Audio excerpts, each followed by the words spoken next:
All right, class, welcome from the cave. Here we are, ready for another lecture. I know this might be frustrating for some of you. It's kind of frustrating for me. I prefer to be in front of the classroom, in front of you, having some kind of interaction with you. I hope you all are doing okay. Keep up with these videos, keep up with your homework, everything will be fine. But today we got to talk about lackluster presidents. This is a term that comes from an old textbook we used to use that refers to most of the presidents between the Civil War and the 20th century. And I would guess, as you see the question on the page here, most of you have probably never heard of many of these guys. And if you have, it's probably just because you learned their names at some point in your life, but not because of anything these guys are known to have accomplished. So we're going to kind of run through them real quick to talk about them. I do like to start with Abraham Lincoln, and just to kind of set the stage and set the tone. We'll start with a great president and then work our way down from there. How's that sound? And of course, Abraham Lincoln is president number 16, and many believe one of the top, 3 or 4 greatest presidents we've ever had, right up there with George Washington and maybe Teddy Roosevelt and Ronald Reagan or Franklin Roosevelt. All 5 of those guys fit in the top 3 or 4 somewhere for sure. And so just recap a little bit of the stuff we would have talked about before. Again, he's our Civil War president beginning in 1861. He was reelected in 64, but then assassinated in 1865 as the war came to a conclusion. He is responsible, in part anyway, for getting the 13th Amendment passed. That movie that came out several years ago called Lincoln is about that process. As I've said in other lectures, be careful about watching movies and equating them to history. They are historical movies. They are based on historical facts, but they're still movies and they're still entertainment. So you want to be careful about assuming that anything that a movie tells you happened actually happened. A lot of times they have to make up scenes to communicate certain ideas that didn't really happen because they can't just narrate, because nobody wants to watch a movie that people narrate. That's a documentary. It's a totally different thing. So it's a great film. I highly encourage you to watch it. The acting is superb. Daniel Day-Lewis just nails the character of Abraham Lincoln.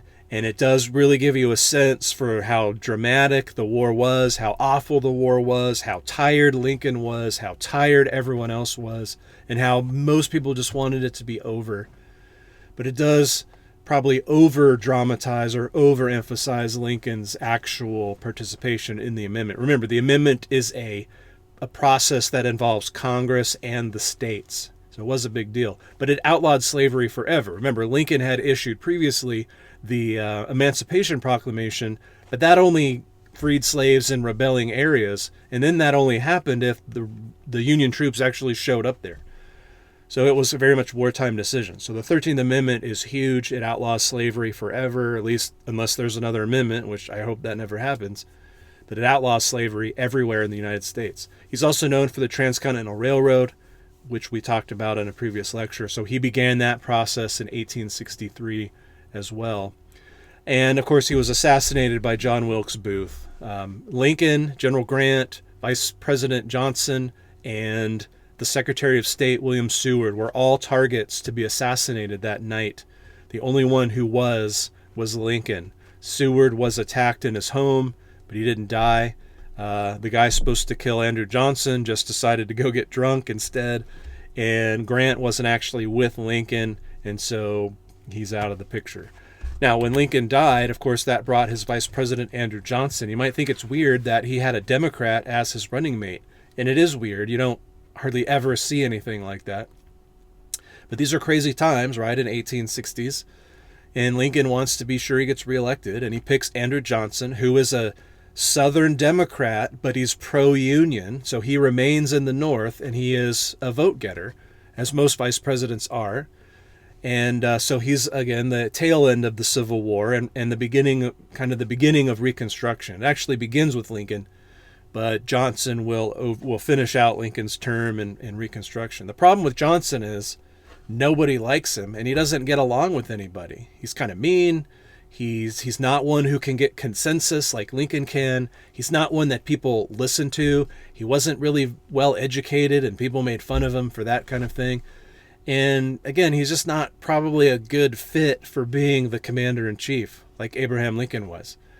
And in fact, he gets impeached because he vetoes a number of things, and some are saying he's violating the work of the office. And he actually got impeached, 3 charges, but it went to the Senate and they did not convict. So he's one of 3 presidents who have been impeached, right?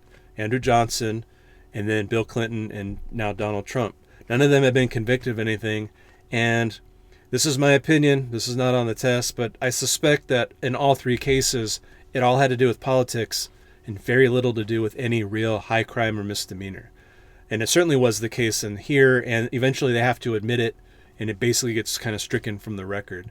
But he's a hugely unpopular person and will not get reelected. Instead, we're going to elect number 18, Ulysses S. Grant, who was, of course, the commanding general of Union forces at the end of the war.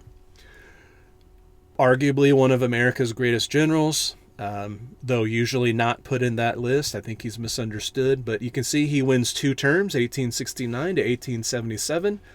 One of the things you're going to note from here on out is almost everybody is a Republican. And during this post-war period, all the way through the 19th century, the end of the 19th century, there is a real national sentiment against Democrats. Plus, there are more people in the North and sort of the West, and so they tend to vote Republican at this point. Again, largely as a kind of reversal against slavery. So the South was the place of slavery. It was also the place of most Democrats, and so all those are associated together, as they should be. And so there was a kind of a negative consequence. So he's a very popular general. He was a very popular president, but he was a very hands-off president. The term there is laissez-faire. That means hands-off in French. And what that means is he just didn't really pay that close of attention to what his underlings were doing. You may have had bosses like that, right? Bosses who didn't really pay attention to what employees were doing. And especially the managers, and then they start kind of taking things into their own hands, and maybe they start doing things they shouldn't do, and that's where you get a lot of corruption. So a lot of governmental corruption is noticed during this period of time. Not that it wasn't there before, but that it seems to be getting worse, and some of the blame for that should go to Grant for being so hands-off. Now, want to be clear here, no one suggests that Grant himself was corrupt, just that he didn't know some of the things that were going on under him, which he should have. But otherwise, what he did was he stationed troops in the South to help make sure, again, that slaves were being set free and that everything was going the way it's supposed to. He was very adamant about not punishing any of the old Southern Confederate leaders. There were a number of people that were calling for, General Lee's head or, Jefferson Davis's head. And Grant would say, no, we're just going to move on. And I think that was probably the right call. However, eventually some of these things will probably come back and be a problem. But he is, again, well-respected and kind of a beloved person. And then we get to Rutherford B. Hayes. And this would have been the last president we mentioned in History 1301. He wins in 1876. Very, very highly disputed election. If you're old enough to remember the 2000 presidential election where there were votes disputed in some states, but especially Florida, and we had hanging chads, and we had recounts, and we had the Supreme Court involved and investigations. The same kind of thing happened in 1876. It was actually bigger, and I would say worse. And in the end, all of those disputed votes get awarded to Hayes. That makes Hayes win, and the Democrat states are complaining. What they do is they come to a compromise, and that's called the Compromise of 1877. Very clever. In any case, they agree, the South basically agrees to not complain if he agrees to remove all those extra troops and to kind of stay out of their way. Now, they'll never get slavery back, but they will be allowed more leeway in terms of the racism and the discrimination and the things that are going to happen. So it was getting better up to this point. Black men were voting on the local, state, and federal level. They were voting in other black men into office at the local, state, and federal level. There were black congressmen, black senators during this period of time. That all ends after 1877, or it certainly diminishes tremendously, and then for a long time completely disappears. So this is why we end Reconstruction here in 77, and why we end 1301 here in 77, because this is kind of where everything starts to turn.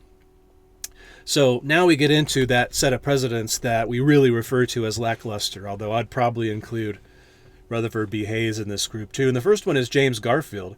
And you may have heard of James Garfield because he got killed. He's one of the handful that have been assassinated, and sadly, that's really all he's known for. He didn't have time to do anything. So who knows if he would have been a great president or a terrible president? We'll never know. He wins the 1880 election, which, if you were with me in 1301, activates the Indian curse. Real quickly, it started with William Harrison. I don't want to totally go into it now, but every president who wins in a year ending in 0, beginning in 1840, will die before he leaves office. And that didn't stop happening until 1980 with Ronald Reagan. He was shot, but he didn't die. And George W. Bush in 2000, someone threw a grenade or something, a shoe bomb, and it didn't go off. 2020 kind of scares me. Every other president who won in a year ending in 0, Lincoln, Garfield, McKinley, we're going to talk about here, Warren Harding, Franklin Roosevelt, and John F. Kennedy, they all died. They weren't all assassinated, but they all died. So that's really Garfield's claim to fame. About 4 months into his presidency, he was assassinated by a guy named Charles Guiteau, who thought he should be awarded some kind of reward or job for helping, supposedly, Garfield win an election. And this brings up an issue that has been challenging the government of civil service reform. And him getting killed by a guy who thinks he should be awarded a job kind of brings that to the surface. Now, you may remember when we talked about Andrew Jackson way back when in 1301, that he's known for the spoils system. The spoils system is where a leader, a president, a governor, a CEO, whatever, you expect they're going to put in people they trust into jobs, right? Into the cabinet level jobs and leadership positions. Well, the spoils system was, I'm going to reward you by giving you a government job if you help me get elected. And Jackson was the master at doing that. Probably way too much. And that's never really gone away. I mean, guys did it before that, but it's never really gone away. The problem is, you don't really have to be qualified to be in these positions. And so the talk is, we need to start making sure people are qualified to be in some of these positions. And that connects directly back to the problem of governmental corruption, right? You want people who are qualified in these positions, and that's going to hopefully lessen the chance that they do something stupid or they do something illegal, because they at least kind of know what they're doing. And so his vice president was Chester A. Arthur, and during his tenure, he'll serve out the rest of this term. Congress will pass some civil service reform. About 10% of all the civil service jobs are going to require some kind of qualifications. I mean, just kind of think about it. The framers who wrote the Constitution didn't really specify anything like that. They assumed certain things. They assumed that the people who were in government would be men. Sorry, ladies. They assumed that they would be basically self-sufficient businessmen and farmers, that it wouldn't just be sort of regular laborers. And they assumed that those guys would be working out of a sense of duty, not as a profession. And of course, today, politicians are professional. And my opinion, again, that's one of the problems that we have. So they never really said you have to be qualified. Now, the president has to be 35 years old at minimum and has to be a natural-born citizen. There's not a lot of qualifications on any other job for Senate or Congress or anything else, except that you have to live in the district you're representing. And that's kind of it. So all these other jobs, like appointing people to Secretary of State or Secretary of War or Secretary of Defense, you would think you would want them to have experience. But that's not always the case, especially the lower down in these lower tier jobs you go. So the civil service reforms are going to categorize about 10% of those jobs. Today, if you want a job at the post office, you got to take a test. My son works at the Killeen Fire Department. He had to take a test. And that just sort of weeds out people who are just completely unqualified, I guess. So that's kind of a step. So this is the beginning of these kinds of reforms. A lot of the things we're talking about, they're beginning. The process is beginning. All these things, as you know, are constantly in flux.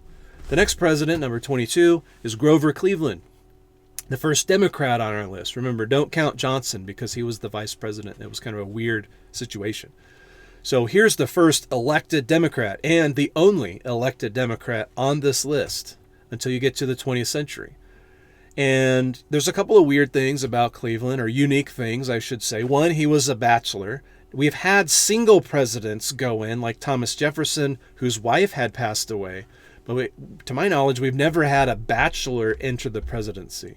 And it's fun. This is the 1880s. It's the 1884 election. And he's kind of pretty popular, Democrat from New York. Democrat Party's all behind him.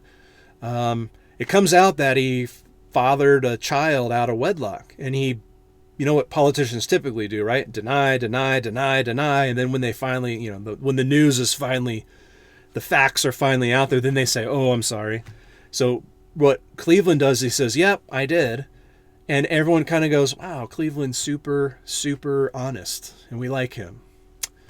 So that's one of the unique features about him. We'll get to a couple more. He's going to start dealing with currency and money. We'll get to that issue later. But he is the president who actually puts into words the way that most of these presidents function and the way that most of them thought about the job of being president. And you see part of it on the screen. And he said, it's not the president's job to steer the ship. It's his job to make sure it doesn't crash into the rocks. And that's very much the way that George Washington would have put it or thought about it. Probably wouldn't have put it in those terms, but he would have thought about it that way. The president is the CEO, right? He's the enforcer of the law. The laws are made by our Congress. So he may have leeway and discretion to enforce those laws in certain ways, but he has to do that. And so what Cleveland is basically saying is, it's not my job to be here and tell Congress what to do and to make policies and to drive everything. I'm just supposed to make sure nothing bad happens. And that, again, would have been a way that Washington saw it. And that's what the veto power is for, right? They do something bad, you veto it. If they go around you, well then, that means they had a much higher threshold, of course, to defeat a presidential veto. Then it's kind of out of your hands. Now you're required to do it as president and as the country. So very, very common. I call this the old school president's view, or the 19th century president's view. And that is, again, it's not my job to be the one out in front making everything happen. It's my job to make sure nothing bad happens. Most of your presidents in this whole period from Washington on would have thought this way. Some more or less.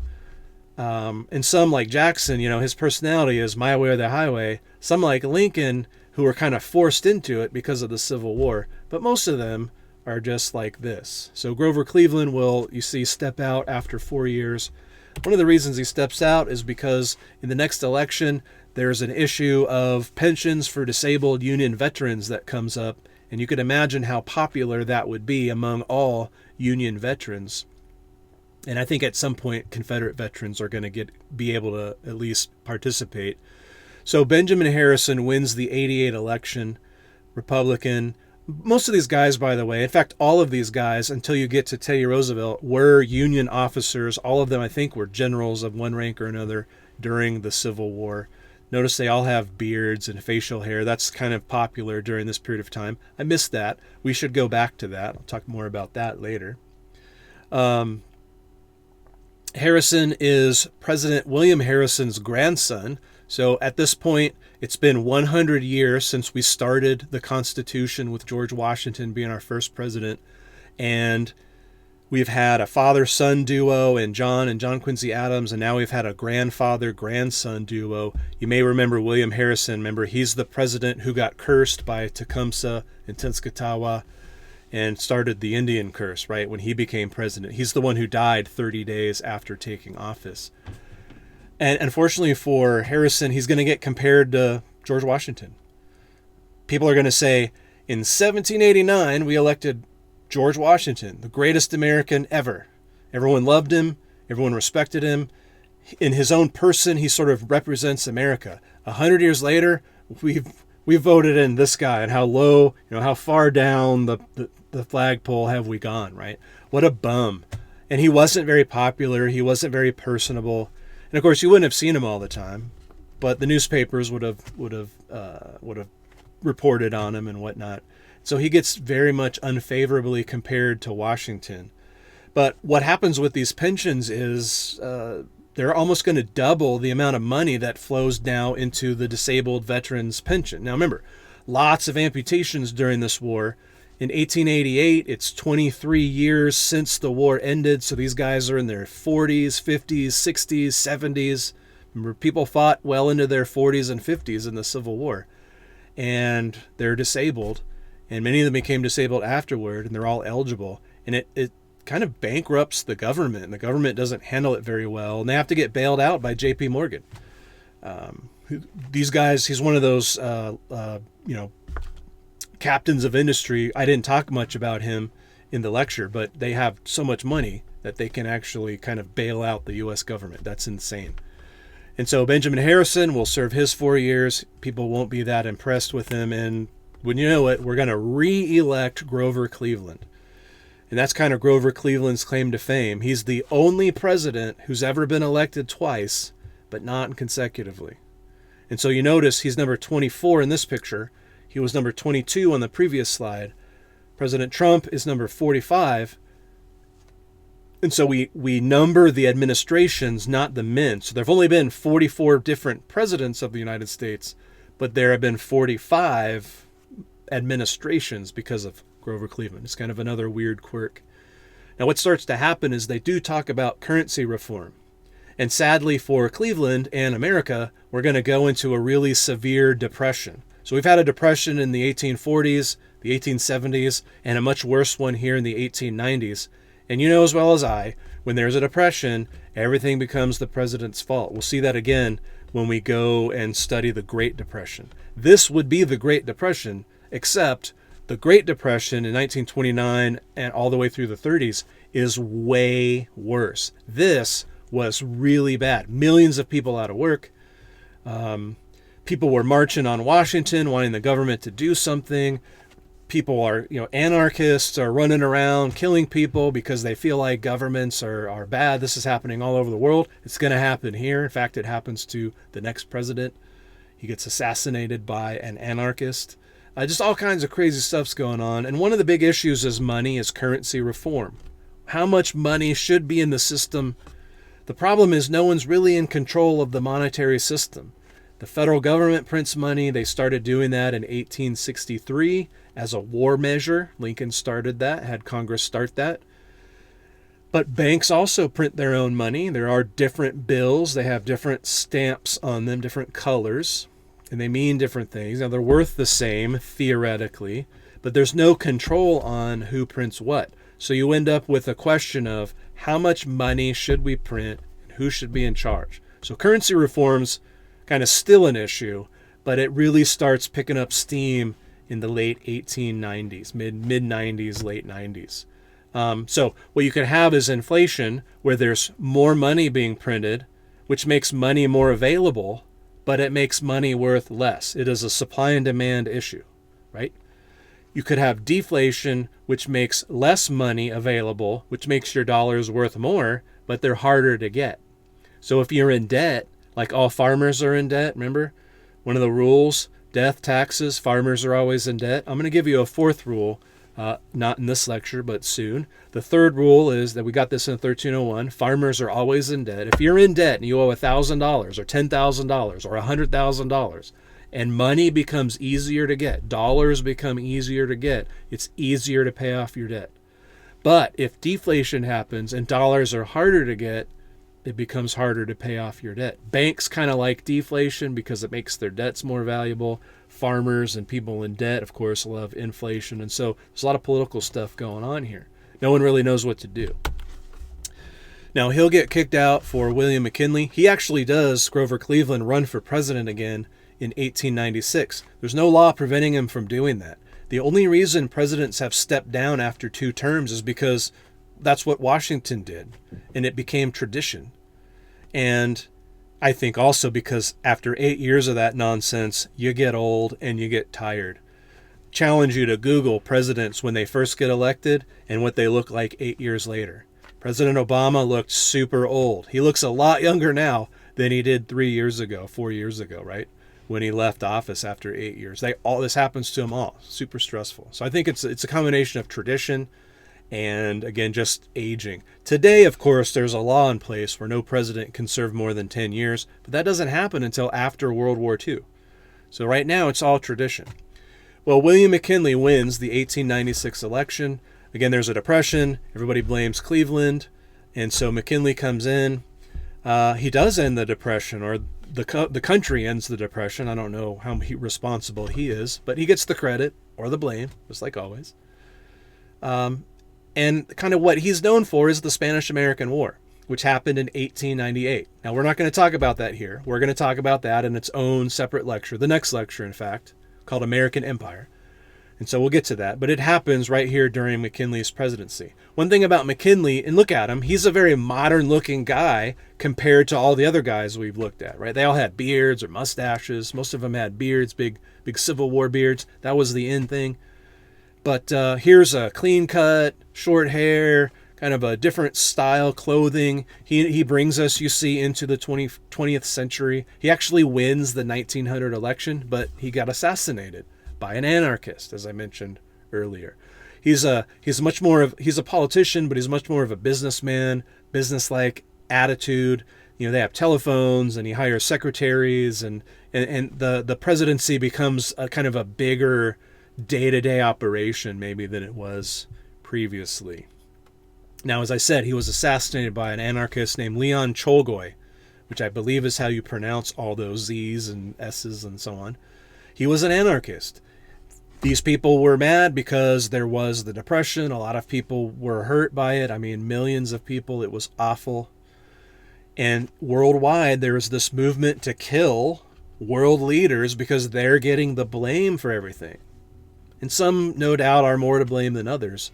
And this is happening all over Europe in particular. And of course, poor McKinley gets assassinated. What is happening is McKinley loved to be among the people and greet people and talk to people. He was really good at that. People liked him. And he's going to go to New York for the World's Fair, I think is in Buffalo in 1901. And he's scheduled to appear at these various places. And people are telling him it's a bad idea. It's dangerous. He doesn't want all the security detail he's supposed to have. Remember, we've had a president assassinated in 1865 and 1881, right? No one's thinking in terms of Indian curse yet, though they should have been. And he says, no, it'll be fine. His secretary actually takes some of these meetings off of his agenda several times, but he keeps putting it back on. And sure enough, that particular time, this guy, Leon Tolstoy, put a gun in his hand, wrapped it in a bandage. He walked right up to McKinley and he shot him, and he died the next day. And so, you know, who knows what else William McKinley might have accomplished. Most people think he was a pretty good president.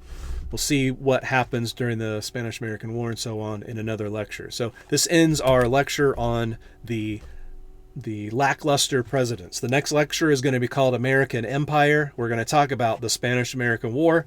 We're going to talk about how America got control of places like Alaska and Hawaii and Puerto Rico. You can see on this map. Note this picture, this eagle that's got its wings spread across the United States, but it goes all the way to Puerto Rico and all the way to the Philippines, which is kind of cut off on the map. And at the bottom, you can just faintly see it. It says 10,000 miles from tip to tip. And so from the Philippines to Puerto Rico is about 10,000 miles. And that is the extent of the American empire. Most people don't really think of America as an empire, but in many ways we are. And certainly during this period of time we're entering, we could be considered an empire. Now, if you look closely at this picture, you see the eagle kind of looks more like a vulture. And I think that's on purpose. This is an old political cartoon. Political cartoons are great. If you get bored sometime, just look up political cartoons on whatever issue you want or whatever person you want. You'll find them. And these are great. And I think the idea here is America's kind of vulturing all these little territories around the world, right? And we're not exactly living up to the standard of liberty or the eagle. And so those are issues that we'll cover in the next lecture. I hope you all are doing well. And again, keep up the good work. Keep up with your assignments. Keep up with everything. As always, email me if you have any questions or any challenges at all, and I will get back to you as soon as I can. Have a good one.